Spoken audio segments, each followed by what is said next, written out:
오예배 나오신 모든 성도님들을 주님의 이름으로 진심으로 환영하고 사랑합니다. 옆에 분들과 인사 한번 나눴으면 좋겠습니다. 예, 반갑습니다. 오늘도 고생하셨습니다. 네, 감사합니다. 제가 잠시 기도하고 말씀 나누도록 하겠습니다. 사랑과 은혜가 풍성하신 아버지 하나님께서 오늘도 저의 입술을 주장하여 주시옵소서. 감사합니다. 예수님의 이름으로 기도드렸습니다. 여러분들은 영어를 배우실 때 가장 먼저 배웠던 영어 문장은 어떤 것이 있었습니까? 단어로는 hi, hello 이게 제일 처음이겠죠. 아마도 제가 짐작하기로는 굿모닝이나 how are you 같은 문장이 아니었을까 생각합니다. 왜냐하면 언어를 배우려는 그 목적이 학문적으로 배우려고 하는 그 목적도 있겠지만 대부분은 다른 나라 사람들과의 그 의사소통을 하기 위해서 외국어를 배우기 때문에 제일 먼저는 이 사람을 만났을 때 어떻게 해야 되는지 인사하는 법을 가장 먼저 배우게 되는 거죠. 그래서 외국 사람들이 한국어를 배우고 싶어 할 때에도 How are you가 어떻게 되는 건지를 물어보게 되는 거죠. 그래서 한국에 관심 있는 사람들은 한국에 관심을 갖고 있는 그것을 표현하기 위해서 더듬거리고 조금 이상해도 안녕하세요 이런 식으로, 그죠? 이 정도는 할 수 있는 거죠. 그래서 네, 제가 하고도 너무 민망하네요. 네, 그래서 사람들은 인사말이 굉장히 중요하고 필요하고 굉장히 친근한 말이라고 생각을 하는 거죠. 그런데요, 어떤 사람이 한국 사람들은 서로 만나게 되면 어떻게 인사하나요? 라고 물어보는데 이렇게 대답해 주면 어떨까요? 저희 한국 사람들은 이렇게 인사합니다. 시야 맹춘지절에 기체오 일양만강하옵시며 옥체 그만하옵심을 악망하나이다. 우리는 이렇게 인사합니다 라고 가르쳐주면 어떨까요? 시야 맹춘지절에 기체오 일양만강하옵신지 옥체 그만하옵심을 악망하나이다. 제가 설교를 준비하면서 외워보려고 했는데도 보고 읽으면서도 자꾸 틀리는데 한국 사람들은 이렇게 인사한다고 가르쳐주면 과연 어떨까? 다시 여러분, 그럼 지금 방금 말씀드린 이 인사가 형식적이라고 생각하십니까? 아니면 우리가 평소에 같이 하고 있는 안녕하십니까? 이게 더 형식적이라고 생각하시나요? 기체오 일양 만강하신지요? 이런 인사가 너무 거창하고 형식적으로 보이기는 하지만 그럼에도 불구하고 저는 안녕하세요보다는 조금 낫다고 생각을 해보게 됐습니다. 왜냐하면 우리가 흔히 사용하는 안녕하세요라는 인사는 굉장히 성의 없을 때가 또 있을 뿐만 아니라 인사의 내용이 너무 애매할 때가 참 많이 있기 때문이죠. 그러니까 안녕하냐는 그 질문은 상대방으로 하여금 무엇을 묻고 있는 것인지 좀 애매할 때가 있다는 겁니다. 보십시오. 기체오 일양 만강하십니까? 옥체는 그만하십니까? 라는 인사는 비록 인사는 좀 길긴 하지만 적어도 이 인사의 내용은 확실하다는 거죠. 여기서 이 인사를 보면 옛날 사람들도 그들이 가지고 있던 가장 중심된 주요 관심사는 다른 사람들에게 물어볼 때 가장 관심 가졌던 것은 역시 건강이었다는 것을 알 수 있다는 겁니다. 그래서 기력이 있고 정신이 맑고 마음에 근심이 없으면 그게 행복이라고 생각했기 때문에 자고 난 후에 기체 후 일양은 만강하십니까? 옥체는 그만하십니까? 다시 말해서 아침 일어났는데 마음은 평안하신가요? 지난 밤 동안 잘 주무셨는지 건강하게 계셨는지 그것을 묻고 있는 인사라는 겁니다. 그렇게 반대로 내용과 마음이 담겨있지 않는 인사는 참 쓸쓸하기 그지없다는 거죠. 여러분 혹시 이 말이 무슨 말인지 아십니까? 안녕하세요. 다시 한번 할까요? 안녕하세요. 예. 여러분 이 말이 무슨 말인지 아시겠습니까? 네, 저는 어렸을 적에 인사를 좀 하라고 하도 야단을 맞고 자라서 아침에 일어나면 아버지 어머니께 인사를 할 때가 있는데 그때 제가 했던 인사입니다. 안녕하세요. 안녕히 주무셨습니까? 이 단어를 또박또박 말하는 것이 너무 귀찮아서 그냥 안녕하십니까? 하품 섞이면 안녕하세요 이렇게 인사를 하니까 어느 날 아버지가 하도 답답하셔가지고 저를 불러 세우셔서 다시 한번 해보라고 몇 번을 시키셨습니다. 그렇게 저에게 말씀하시기를 안녕히 주무셨습니까? 이렇게 또박또박 말하는 게 귀찮아서 안녕히 주무셨습니까? 이렇게 인사하는 것이 그게 인사냐고 하시면서 혼났던 적이 많이 있었습니다. 그렇지만 여러분 저는 그래도 인사를 할 때 해야 하는 것 두 가지는 알고 있었습니다. 뭐냐면 먼저는 인사를 받는 주체에게 고개를 숙여야 한다는 것과 두 번째는 안녕하세요라고 소리를 내야 된다는 것은 알고 있었습니다. 무시하지 말아주세요. 하지만 지금 생각해보면 이런 인사를 할 때, 배울 때 내가 하는 말이니 안녕하세요가 무슨 뜻으로 하는 것인지 물어보는 아이는 드물거나 거의 없다고 생각합니다. 그냥 물론 그냥 아무 생각이 없어서 물어보지 않은 것일 수도 있겠지만 어차피 인사라는 것에는 큰 의미가 없다고 생각하는 것인지 아니면 그냥 만났을 때 서로 그냥 이렇게 쳐다보기는 애매하니까 뻘쭘하니까 그래서 하는 것이라고 생각해서 외워버렸던 것인지 무엇이 안녕하기를 원하는 건지 무엇이 안녕했던 것인지를 그것에 대한 관심이 없었기 때문 아닐까 생각합니다. 예전에 기독교들은 지금도 그렇죠. 많은 인사들을 만들어내곤 하죠. 초대교회 성도들의 인사는 무엇이었을까요? 초대교회 성도님들은 이렇게 인사했다고 합니다. 그가 부활하셨습니다. 당시에는 예수님을 믿는 것만으로도 많은 고통과 핍박을 받은 때이니까 이 인사에는 무엇을 소망하며 살아가고 있는지를 보여주고 있는 거죠. 그럼 요즘에 가장 많이 사용하는 교회 인사말은 무엇들이 있을까요? 샬롬도 있겠고 끝인가요? 네. 교회를 다니는 분들이 서로 만나서 일을 할 때 자주 하는 단어가 있는데요. 그것은 바로 할렐루야입니다. 그런데 이 말도 사실은 대부분 사람들은 그냥 교회에서 사용하는 인사말 정도로 생각을 하지 아마도 그 의미가 무엇인지를 아는 사람은 그리 많지 않을 겁니다. 심지어 교회를 다니는 사람들도 할렐루야의 뜻을 잘 모르는 사람들이 있을 테니까 기독교인이 아닌 사람에게 인사를 하면서 할렐루야 이렇게 외치면 그냥 교회 다니는 인사인가 보다라고 생각을 할 겁니다. 할렐루야가 무슨 뜻인지 무엇을 의미하는지 그 인사를 통해서 전달하고자 하는 메시지는 전혀 전달되지 않는다는 거죠. 이 시점에서 한번 여쭤볼까요? 여러분, 할렐루야의 뜻은 뭘까요? 역시 그렇죠.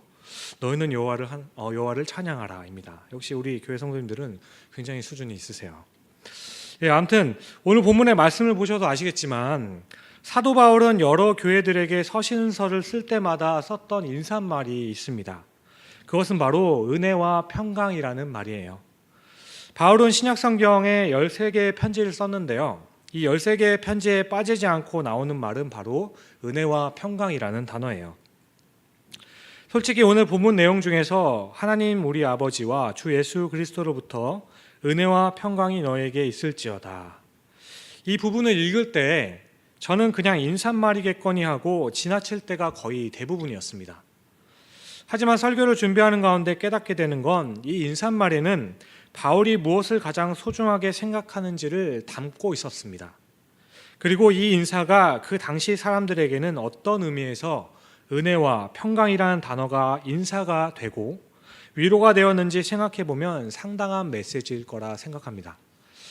하나님을 믿는다는 이유만으로도 고난 중에 있고 하나님의 부르심이 있을 그때까지 힘든 삶을 살고 있는 이들에게 은혜와 평강이 너에게 있을지어다 라고 말한다면 그 의미는 상당히 의미심장한 내용임에 틀림이 없다는 거죠.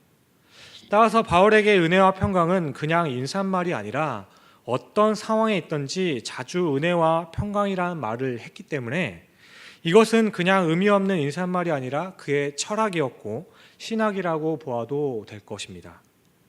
그렇다면 사도 바울이 생각했던 은혜란 과연 무엇일까?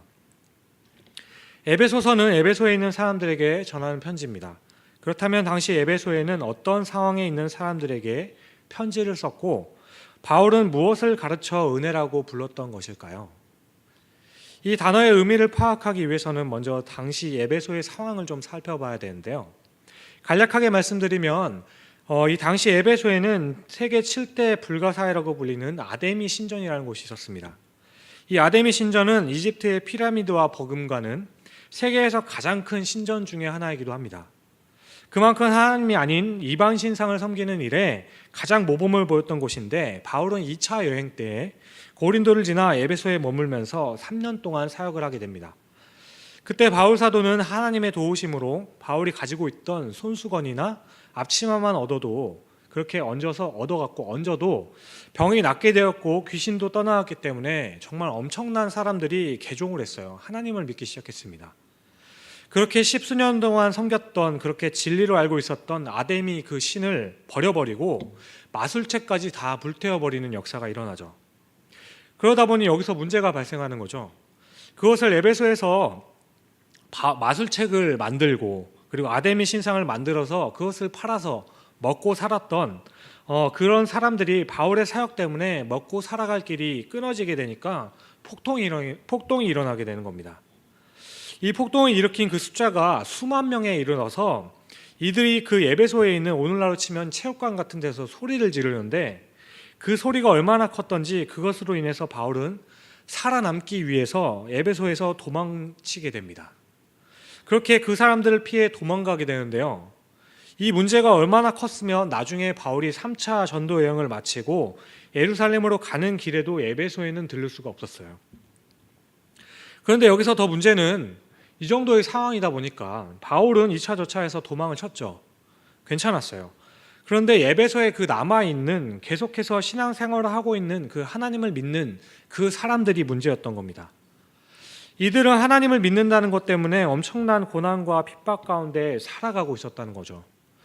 그런 사람들에게 바울은 오늘 인사말로 너희에게 하나님의 은혜와 평강이 있을지어다 라고 이야기를 하고 있다는 거죠. 이 엄청난 핍박 가운데 있는 그 사람들에게 어떻게 보면 바울은 불난집에 부채질을 하는 겁니다. 그런데 여러분, 그럼에도 불구하고 이 인사를 해야만 했다면 바울이 이야기하는 이 은혜는 도대체 무엇을 이야기하는 걸까 궁금하게 된다는 거죠. 요즘에도 교회에서는 은혜라는 말을 참 많이 사용합니다. 대부분의 경우에 사람들은 이 은혜를 마음이 아주 흡족한 상태를 은혜라고 표현을 해요. 은혜 받았다 얘기하죠. 예를 들어서 방금 우리 오늘 오후에 다드림 찬양팀의 그 찬양과 또한 올 주일에 성가대의 그 찬양이 마음에 들고 좋으면 오늘 참 찬양에서 은혜를 많이 받았다라고 이야기를 하죠. 또 오늘 말씀을 전한 목회자의 설교가 마음에 들면 은혜를 받았다라고 이야기합니다. 오해하지 말아주십시오. 제가 듣고 싶어서 하는 이야기는 아니니까요. 아무튼 그래서 은혜라는 것은 마음의 흡족한 상태를 의미하는 것이기 때문에 가요를 듣고도 마음이 흡족하고 평안해지고 차분해지면 가요도 은혜가 되는 거죠. 그러니까 가요가 은혜가 되었다는 의미는 가요를 통해서 마음이 흡족하게 되었다는 겁니다. 그런데요, 여기서 우리가 생각해 볼 것은 이 언어라는 것은 시대가 지나면 지날수록 바뀝니다. 그 뜻이 바뀔 때도 있어요. 예전에 이런 뜻으로 사용했던 단어가 요즘 시대에는 전혀 다른 의미로 사용되는 경우가 있다는 거죠. 예를 들어서 어여쁘다라는 단어는 예전에는 불쌍하다라는 뜻이었어요. 그런데 요즘에는 이쁘다라는 말로 통용되고 있죠. 그러니까 굳이 원래 의미만을 고집하거나 원래 의미대로만 사용한다고 할 것은 아니라는 거죠. 그렇게 은혜라는 단어의 뜻을 오늘날에 사용하고 있는 마음이 흡족한 상태라고 한다면, 물론 저는 특별하게 의의는 없지만 그럼에도 불구하고 바울이 이 단어를 사용했을 그때의 의미는 분명했을 테니까 2000년이 지난 지금 우리가 사용하는 의미를 그대로 바울이 사용했던 의미와 같을 것이라고 말하면 조금 안 된다는 거죠.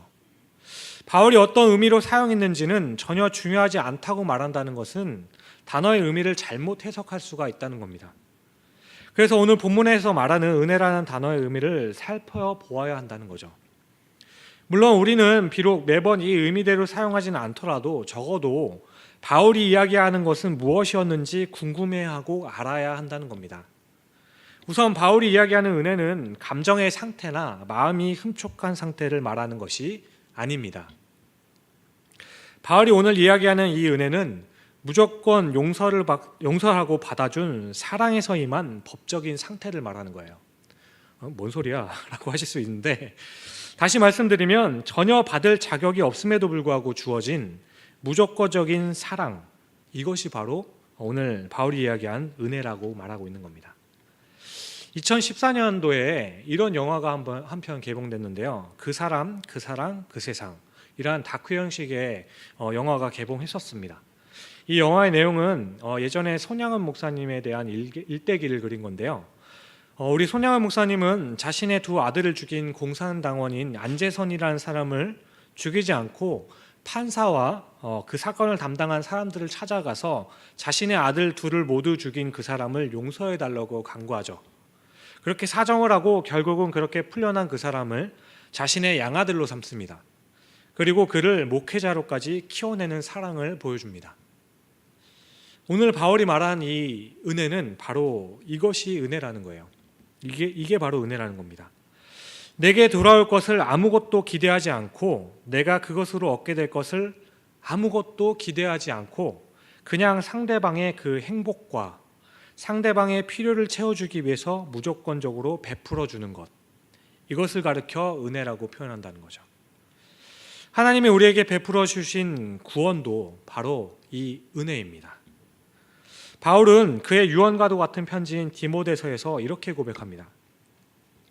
나를 능하게 하신 그리스도 예수 우리 주께 내가 감사함은 나를 충성되이 여겨 내게 직분을 맡기심이니 내가 전에는 비방자요 박해자요 폭행자였으나 도리어 긍휼 입은 것은 내가 믿지 아니할 때 알지 못하고 행하였음이라.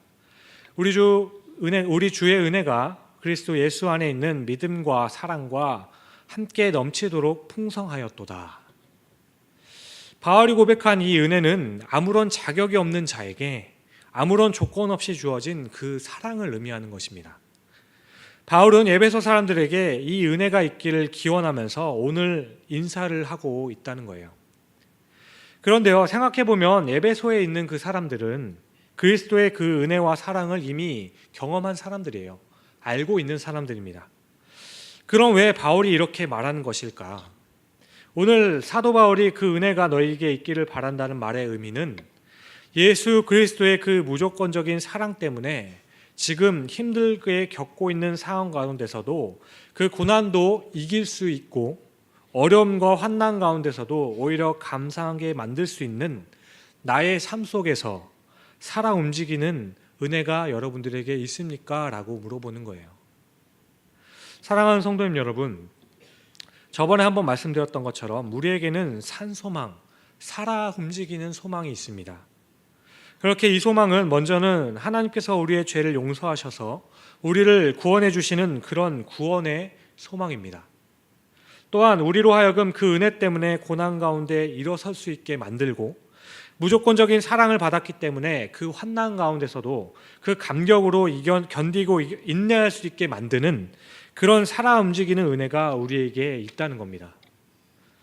내 삶 가운데서 살아 움직이는, 다시 말해서 나의 삶에 작동하는 은혜라는 것은 단순히 무조건적인 사랑으로 하나님의 자녀가 될 뿐만이 아니라 그 사실 때문에, 내가 하나님의 자녀가 되었다는 그 사실 때문에 우리의 삶에서 그 감격과 위로와 헌신이 가능하게 만들어지는 그 에너지라는 거예요. 이것이 바로 은혜라는 겁니다. 아마도 여러분은 이렇게 이야기하실 수도 있어요. 목사님, 지금 온 나라가 경제적으로 너무 힘들고 하루하루 살아가기도 너무 벅찬데 1시간의 꿀맛과 같은 낮잠과 잠깐의 머리 식힐 수 있는 드라마나 오락이면 됐지.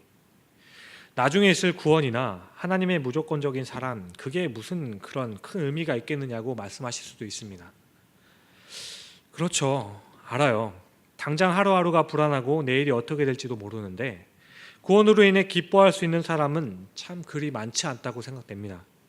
하지만 주 안에서 사랑하는 성도님 여러분, 그래도 그건 아니라고 생각합니다. 몸이 병들었거나 삶이 너무 지치면 아무것도 못할 것 같은데요, 이 은혜의 에너지가 들어가게 되면 그러면 견딜 수 있고 극복하게 됩니다. 정말로 마음속에 아쉬움과 안타까움들 때문에 불안함에서 한숨도 잠을 자고 못할 수도 있지만, 그런데 거기서 하나님의 은혜에 대한 이 감동이 우리 안에, 그 안에서 움직이게 되면, 그러면 하나님의 사람들에게는 그것이 위로가 되고 한순간에 힘을 일으키게 된다는 거예요. 그렇게 하나님의 사람들에게 가장 확실한 위로는 앞으로는 아무런 힘든 일도 없을 거라는 것이 아니라, 그렇게 힘든 가운데 있지만 그래도 하나님이 당신과 나와 함께 하신다는 것입니다. 그래서 하나님의 사람이라고 하는 다윗도 하나님이 함께 하시면 내가 이제는 사망의 음침한 골짜기로 다니지 않을 것이라고 말하지 않고, 하나님이 나와 함께 하시면 내가 비록 사망의 음침한 골짜기로 다닐지라도 해를 두려워하지 않는다고 고백했던 겁니다.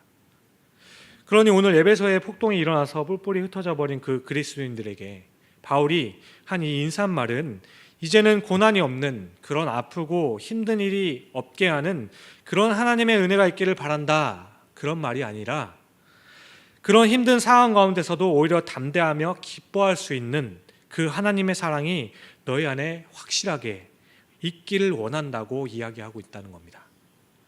이것이 오늘 바로 바울이 말한 은혜라는 거예요. 우리는 이 은혜로 모든 것을 견뎌낼 수 있고 이길 수 있는 것이고, 또 그렇게 되게 만드는 것이 바로 그 하나님의 은혜라는 겁니다. 다음으로 바울의 인사말 가운데 두 번째 단어는 바로 평강이죠. 평강, 편안, 그리고 평화, 모두 다 비슷한 말일 텐데 이 말도 앞서 말씀드렸던 것 같이 은혜와 비슷한 정도의 오해가 있을 수 있다고 생각합니다.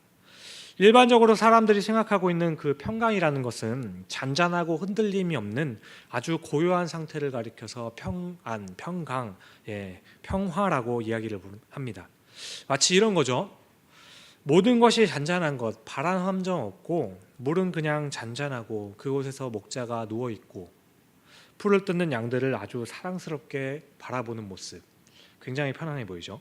우리는 이런 장면들을 보면서 보통 평화롭다, 평강하다, 평안하다라고 생각합니다. 하지만 길을 잃어버리고 절벽 끝에 서서 언제 떨어져 죽을지도 모르는 위기 상황가운데 있는 그 어린 양을 보면서 팔을 내밀어서 그 양을 구하기 위해 그 양에게 손을 내밀고 있는 목자의 모습을 보면서는 우리는 평화라고 생각하지를 않죠. 그래서 우리가 생각하는 평화는 그냥 조용하고 잔잔한 상태를 말하는 거죠. 그런데요, 사람들은 누구나 다 고난을 당하면 두려워지는 법이고 어려움을 당하면 못 견디게 불안해지는 법입니다. 물론 하나님의 은혜의 결과로 사람들은 마음이 평안하고 차분해질 수도 있어요. 물론 이것을 추구해야 될 것이지만 오늘 바울이 말한 너희 안에 평강이 있기를 바란다는 이 말의 의미는 마음이 복잡하더라도 그 마음에 남아있는 관계적인 그 확신 때문에, 그 확신, 그것이 바로 평안이라는 겁니다. 그러니까 참된 평화란 마음의 평화스러움을 유지할 수 있는 마음의 그 잔잔한 상태를 말하는 것이 아니라 복잡한 가운데서도 화목해함으로 가능하게 만들 수 있는 법적인 관계에 대해서 이야기하고 있다는 거예요. 다시 말해서 성경에서 말하는 평강은 그냥 평온한 상태를 말하는 게 아니라 평온을 만들어낼 수 있는 상태를 이야기한다는 거예요. 왜냐하면 언제든지 평온을 만들 수 있는 상태가 아니라면 그것은 진정한 평안이 아니기 때문이에요. 제가 옛날 생각만 하면 다 6살쯤이었던 것 같아요. 저는 그때 왜 그랬는지 모르겠지만 집에 혼자 있는 시간이 좀 많았거든요. 그래서 화장실에 있는 그 수건거리로 턱걸이를 할 때가 참 많이 있었습니다. 자주 매달리곤 했는데, 그런데 어느 때와 같이 수건으로 이제 턱걸이를 잘 하고 있었는데 결국은 이제 중량을 많이 이렇게 늘어나다 보니까 수건거리가 화장실 타일 벽에 이렇게 있었는데 타일이 통째로 이렇게 떨어지는 일이 생기겠습니다. 커다란 두 구멍이 생긴 거죠. 어떡합니까? 큰일 났죠. 그래서 이걸 어떻게 하나 고민하고 있는데 친구들이 밖에서 상렬아 놀자 해요. 뭔 생각이 있습니까? 그래서 그냥 놔두고 놀았어요, 가서. 그래서 한두 시간 동안 놀다가 물을 먹기 위해서 다시 집에 왔는데 그게 신발장 위에 놓여 있는 걸 제가 보게 된 겁니다. 그리고 나서 정신이 번쩍 들어서 시계를 딱 봤죠. 큰일 났어요. 어머니가 거의 올 때가 된 거죠. 죽었다, 어떡하지? 이제 그러고 있는데 어떻게 할지 몰라서 조마조마한데 그때 아주 기발한 생각이 하나 생각났습니다. 그때 저는 모태신앙인 저에게 6살 평생을 섬겼던 그 하나님께서 저를 어머니로부터 살려주시기 위해 영감을 주셨다고 생각을 해요. 아주 기발한 생각이 났어요. 뭐냐면 얼마 전에 아버지가 직장에서 가지고 오셨던 공업용으로 된 양면 테이프가 생각이 났습니다. 그래서 그 양면 테이프를 그 구멍 난 곳을 잘 메꿔서 떨어진 수건거리를 아주 감쪽같이 붙여놨어요. 그런데요, 이것을 처음 붙일 때 테이프 발라보신 분들 아시잖아요. 물기를 잘 닦아야 돼요. 그런데 그렇지 않아서 이게 수건을 이렇게 잡아 당기거나 물에 적은 수건을 이렇게 걸게 되면 그냥 떨어져 버리는 거죠. 하지만 물에 젖지 않는 새 수건, 정말 뽀송뽀송한 수건을 걸어두면 굉장히 평온하게 잘 있어요. 그런데 역시나 이런 꼼수가 제가 계속 화장실에서 이렇게 주섬주섬하니까 그죠? 걸렸죠. 꼼수가 얼마 가지 않아서 들통이 났고, 당시 화장실 벽이 타일로 되었다고 말씀드렸잖아요. 당시에는 그 부분만 따로 떼갖고 이렇게 할 수 있는 그런 기술이 없었나 봐요. 그래서 화장실 한쪽 벽을 전부 다를 다시 다 다른 타일로 바꾸는 엄청난 공사를 했던 것을 기억합니다. 그리고 저는 어떻게 되었을까? 여러분의 상상에 맡기겠습니다. 아무튼 이때 제가 붙여놓은 그 양면 테이프에 붙어있는 수건거리의 상태는 우리가 흔히 말하는 평온한 상태인 겁니다. 정말 별 문제가 없어 보이는 거죠. 그런데 사실은 정말 심각한 문제를 그냥 피하고만 있는 거죠.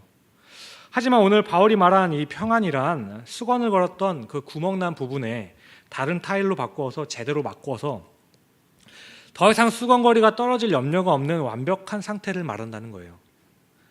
이것은 때로는 힘들고 때로는 피곤할 수도 있고 때로는 아프고 어쩔 때는 많은 희생이 필요하긴 하지만 확실한 길이 있다는 거예요. 아니, 그래야 우리는 평화롭다 말할 수 있다는 겁니다. 그런데 너무 많은 사람들이 문제의 본질을 피하면서 평화로운 상태만을 유지하려고 있다는 거죠. 현재 여러분들의 문제라면 저는 알 것 같아요. 졸음일 것 같습니다. 졸음이죠. 졸음일까요? 눈꺼풀이 자꾸만 감겨서 힘들고 어렵지만 어떻게든 한 말씀이라도 드려보려고 애쓰는 모습.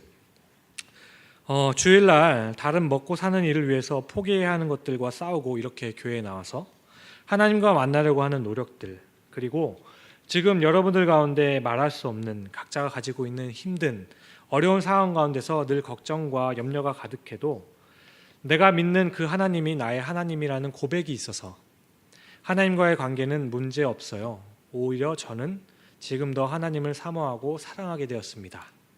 이렇게 말할 수 있으면 이것이 바로 평강이라는 겁니다.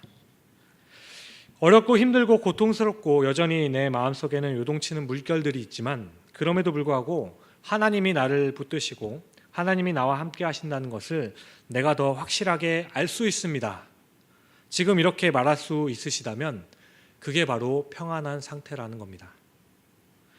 아무리 모든 것이 잘 되어서 순풍에 돋단 것처럼 잘 되고 다른 사람들과는 관계도 좋고 형편도 너무나도 좋아져서 살만하게 되고 그렇게 나는 너무 운이 좋은 것 정도로 잘 되는 것 같아라고 생각될 때, 그런데 만약 그런 가운데 있지만 점점 더 하나님과의 관계는 소원해지고 하나님을 예배하는 주일 예배 시간을 소홀하게 여기게 되고 그냥 기분 내키는 대로 살아가면서 그렇게 죄사함과 구원의 확신이 희미해져 가고만 있다면 그건 아마 평강이 아닐 겁니다.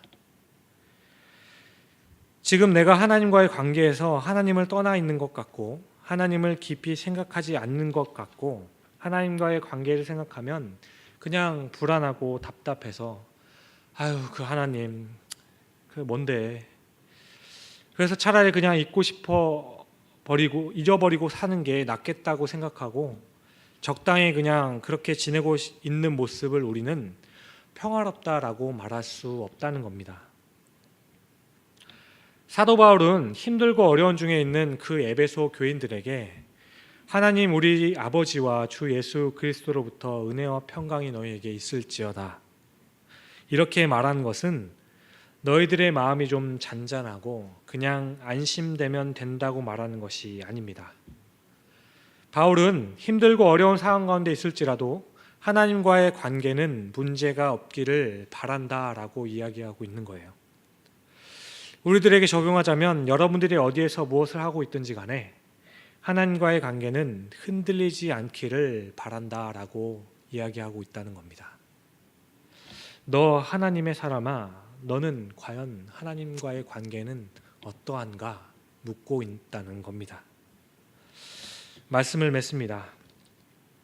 주 안에서 사랑하는 성도님 여러분, 하나님 우리 주 아버지와 주 예수 그리스도로부터 은혜와 평강이 너에게 있을지어다. 오늘 바울이 이렇게 물어보고 있는 것은 그 인사를 듣고 있는 사람 모두가 이렇게 고백하기를 바라는 마음에서입니다. 우리가 비록 힘들고 어려운 처지에 있고 하나님을 믿을 만한 상황에 있지 않을지라도 여러분, 우리가 처음 믿었던 그 하나님이 여전히 우리의 하나님이십니다. 그 하나님이 여전히 우리를 지키고 계셔요. 그 하나님이 여전히 우리와 함께 하십니다. 요즘 시대에 여러분들이 얼마나 힘이 들고 어렵고 지치는지 저도 압니다. 그렇게 저는 더욱더 하나님의 은혜와 평강, 이 말씀을 생각하고 묵상할수록 정말 이것 말고는 여러분들에게 드릴 말씀이 없겠다고 싶었어요.